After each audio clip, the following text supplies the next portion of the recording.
bikin nggak sih pujian juga? Iyalah, Sama bangun masjid sendiri gitu. Ya. Saya lagi mau ngajak Ruben, saya insya Allah bersama dengan Cinta Quran Foundation, Ya, kita mau buat 99 masjid di tahun ini, dari Sabang sampai Merauke. Jadi masjidnya itu nanti kita buat dengan harga yang insya Allah terjangkau. Masya Allah. Jadi nanti Ruben bisa pilih mau masjidnya ada di mana. Masya Allah. Jadi nanti masjidnya itu ada 99 dengan Masya Allah. nama-nama indahnya Allah dari Masya Sabang, Allah. ya dari Sabang sampai Masya Merauke. Jadi kita bukan bangun masjid dari awal, tapi kita memugar, merenovasi masjid yang ternyata di daerah di tempat-tempat pelosok itu banyak masjid-masjid yang tidak terawat kondisinya gitu, karena ya karena satu kondisi ya itu Betul. pasti akan banyak. Makanya saya untuk masjid ini dari awal saya banyak peraturan tuh Ya, buat betul. marbotnya, ribet deh. Betul. Pokoknya mesti begini, mesti begini, mesti begini, mesti Betul. begini. Karena saya Urus pengennya rumah Allah juga. betul, karena saya pengennya bahwa masjid ini bisa hidup ratusan tahun ke depan. Amin, amin, betul. Jadi nggak mau ada ngeliat bocor sedikit, nggak mau sumpek, nggak mau apek, nggak mau karpetnya bau. Betul. Jadi benar-benar harus terjaga gitu. Jadi makanya aku bilang sama marbot aku, lo sama gue tahan-tahan ya, kalau gue orangnya ribet. Jadi ngomong dari awal. Siap, iya betul, kan? betul. Dan macam-macam. Aku bilang di masjid ini macam-macam. Ada Masya pohon empel, ada pohon di depan gitu. Jadi kalau sampai nih pohon mati, lo yang ditanggung deh akibatnya. Jadi makanya semuanya yang ada yang kelihatan mesti dijaga. Iya. Jadi walaupun Pak Ustadz masjid ini belum 100%, Betul. kita pagarnya belum jadi. Terus di sebelah kanan ini aku bikin dapur, Dapur. sama tempat makan buat anak-anak. Masya Karena Allah. kemarin di bangunan yang lama itu nggak ada tempat makan, jadi anak-anak makannya di lantai. Lantai. Jadi insya Allah udah ada kantin, Masya ada Allah.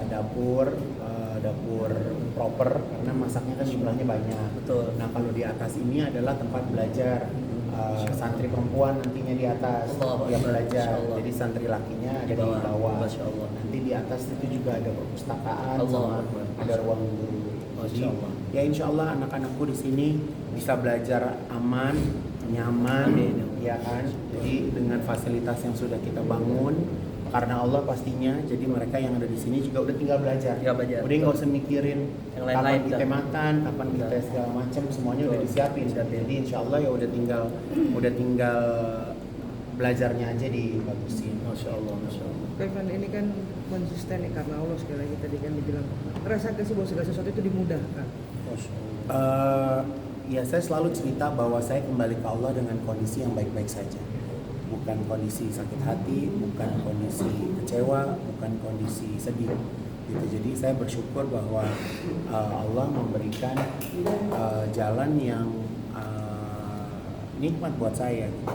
Jadi saya nggak perlu dikasih Allah jatuh dulu baru pulang Ya. gitu, tapi Allah mengembalikan saya dalam kondisi saya yang masih muda, masih sehat, masih kuat gitu. Jadi ya itu harus disyukuri gitu, karena itu satu nikmat Allah yang lebih dari apa yang kita punya gitu, lebih dari harta, lebih dari apapun gitu. Itu namanya nikmat hidayah. Ya, dan masjid ini dibangun juga dari rezeki yang nggak diduga gitu. Allah. Jadi masjid ini harusnya jadinya 1 tahun, tapi kita kayaknya 8 bulan masjid ini udah jadi. Gitu. Jadi alhamdulillah dikasih rapi, dikasih kokoh, dikasih ya kesempurnaan hanya milik Allah ya Ustaz. Betul, Tapi betul. maksudnya untuk bisa jadi, untuk bisa kita rasain senikmat ini sih buat aku udah lebih dari Luar cukup. biasa, Masya Allah. Kok Ruben? Iya. Masih lagi ya. Habis lebarannya gimana mungkin kalau Ngapain aja tuh? Ya kita yang penting kita kelarin dulu perut dia deh. Ya kan, habis itu dia mau keliling ke keluarganya terserah, yang penting nggak ada utang ya. Yang penting perut dia udah damai gitu. Biasa. Iya. Oke, teman-teman terima Ya, kasih. teman-teman ya, sehat selalu ya. Ruben dekat sama Kak Igun, titik baliknya apa sih yang satu yang dilihat dari Kak Igun? Perubahan yang sangat luar biasanya ya, mau kebaikan pastinya. Ya perubahan dari itu kan nggak usah saya jelaskan, semua juga udah bisa melihat ya. Jadi dari uploadan dan postingan aja udah berbeda gitu. Dan itu memang Igun itu ya dia jujur gitu. Apa yang lagi dia rasakan ya itu yang dia tulis gitu. Apa yang dia itu ya itu yang dia upload. Nah kalau suasana yang dia lagi rasakan sekarang ini, bagaimana dia bisa berbagi semua, berbagi ya baik setiap cerita kan pasti, baik setiap kita itu pasti punya ceritanya masing-masing gitu ya. Tapi minimal banyak hal positif yang bisa kita ambil dari amal yang beliau lakukan, itu justru bisa menjadi contoh, malah menjadi penyemangat untuk kita yang belum bisa melakukan gitu. Jadi kan kita doa dulu, ya mudah-mudahan kita bisa melakukan hal kebaikan yang sama. Tapi mungkin karena saya public figure ya, jadi media itu kan selalu ada. Tapi aku yakin di luar sana juga banyak orang-orang yang lebih dari kita yang betul. karena mereka bukan public figure, Tidak jadi terliput. tidak terliput. Tapi masya Allahnya, kenapa saya bisa cerita seperti itu? Karena pembangunan masjid ini pun tidak luput dari para donatur, Allahu alam siapapun orangnya. Bahkan saat ini di pembangunan masjid ini ada orang jamaah yang setiap hari itu konsisten transfer Rp1.000 ada. Konsisten Rp1.000. Rp1.000. Ada yang Rp5.000 konsisten, ada yang Rp10.000 konsisten, ada yang 10 juta setiap bulan konsisten. Jadi segala macam bentuk bisa kita bayangin ya, beraneka ragam bentuk ciptaan Allah yang peduli sama rumah Allah, itu luar biasa. Jadi kalau misalnya kita cek di mutasi, kadang melihat gini, oh ternyata memang sedekah itu harus konsisten. Nah, dan berapapun nilai sedekah buat aku itu semua harus diapresiasi karena setiap orang punya kemampuan yang beda-beda, tapi istiqomahnya itu yang mahal. Betul. Orang punya sekaya apapun, kalau dia nggak punya keinginan dan kemauan juga nggak akan bisa keluar. Dan itu menjadi amalan yang paling dicintai Allah.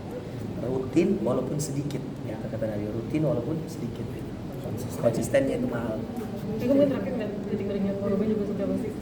Karena Nanya balik. ini ngeliatnya. Ya, jadi kalau misalnya kalau Ruben ini kan memang Ruben sama saya itu sosok yang harus ditemani, karena ya mungkin hampir semua manusia ya, semua manusia pasti ada on off-nya ya. Ustadz pun kadang ada on off. Betul. Tapi bagaimana caranya kita ibadah itu sudah kita jadikan sebuah rutinitas.